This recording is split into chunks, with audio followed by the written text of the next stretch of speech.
Nagbabalik po ang Salamat Doc. Pinag-uusapan po natin ang posibleng maging epekto sa pandinig kung aabusuhin po ang paggamit ng portable music players katulad ni Jojo, ang ating graphic artist. Pero yung pong ganon, nakaka-release nga naman ng stress. Peaceful daw siya, di ba? Ganyan. Pero pag ganon po, na parang kasama mo na sa trabaho, habang syempre nagtatrabaho ka, nakikinig ka, ano nangyayari sa tenga natin?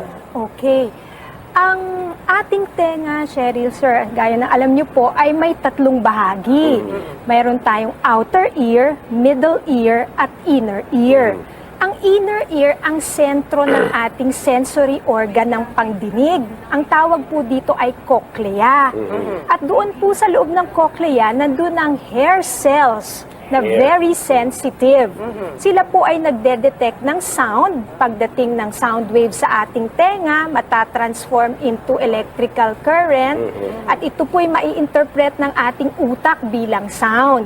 Ito pong hair cells na ito ang pangunahing nasisira o nadadamage dahil sa prolonged exposure to loud sounds. Actually po, yung sinasabi po ni Jojo na very comfortable sa kanya, very soothing, maari pong siya ay nakikinig sa isang level ng sound na comfortable naman. Para kay Jojo, yung kagaya niyang mga nasa trabaho ganyan, gano'ng kadalas ba dapat pagpa-check up ng tenga? Opo, actually po, annually ang recommendation ng isang valid hearing conservation program. Okay. At anong tawag dun sa test na yun na gagawin sa kanya para yun po ay malaman? tinatawag na pure tone audiometry.